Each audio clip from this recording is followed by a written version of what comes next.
আজকে সকাল থেকে অপেক্ষা করছেন যে আজকে একটা অত্যন্ত গুরুত্বপূর্ণ সভা অনুষ্ঠিত হয়েছে। আমাদের ইসলামী আন্দোলন বাংলাদেশ এর প্রধান আমির সাহেবের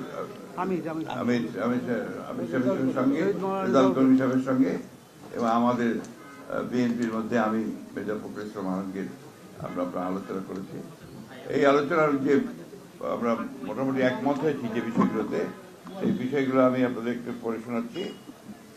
আধিপত্যবাদ, সম্প্রসারণবাদ ও সাম্রাজ্যবাদ, মুক্ত, স্বাধীন, সার্বভৌম, টেকসই গণতান্ত্রিক কল্যাণমূলক রাষ্ট্র গঠনে জাতীয় ঐক্য গড়ে তোলা, দুর্নীতিবাদ, সন্ত্রাসী, খুনি ও টাকা পাচারকারীদের দ্রুত বিচারের আওতায় এনে দৃষ্টান্তমূলক শাস্তির ব্যবস্থা করা, ভোটাধিকার সহ সকল মানবাধিকার রক্ষায় জাতীয় ঐক্যমত গড়ে তোলা, ন্যূনতম প্রয়োজনীয় সংস্কার শেষ করে দ্রুত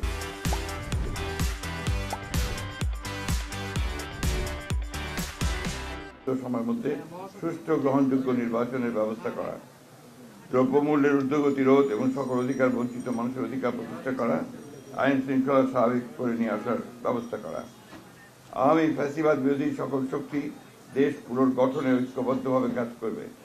ফ্যাসিবাদ বিরোধী শক্তিগুলো আগামী একে অপরের বিরুদ্ধে আঘাত করে কথা বলবে না। আগামীতে যাতে আমেরিকার মতো আর কোনো ফ্যাসিবাদী শক্তি ক্ষমতায় আসতে না পারে সে ব্যাপারে আমরা রাজনৈতিকভাবে ঐক্যবদ্ধ থাকব। ইসলামী শরিয়া বিরোধী কোনো সিদ্ধান্ত নেওয়া হবে না এবং ইসলাম বিরোধী কোনো কথা কেউ বলবে না। প্রশাসনে এখন বিদ্যমান আওয়ামী ফ্যাসিবাদের দোষরদের দ্রুত অপসারণ করা। এই ছিল আমাদের মোটামুটি আলোচনা করে এই বিষয়গুলোতে আমরা মোটামুটি ঐক্যমতে পৌঁছেছি। এই বিষয়গুলো নিয়েই আমরা ঐক্যমতে পৌঁছেছি এবং আপনাদের সহযোগিতা আমরা কামনা করছি। আমরা যেন সুন্দর একটা দেশ সামনে ভবিষ্যতে একাকার হয়ে আমরা গঠন করতে পারি, সেভাবে আপনাদের সহযোগিতা, আন্তরিকতা, এটা আমরা চাচ্ছি।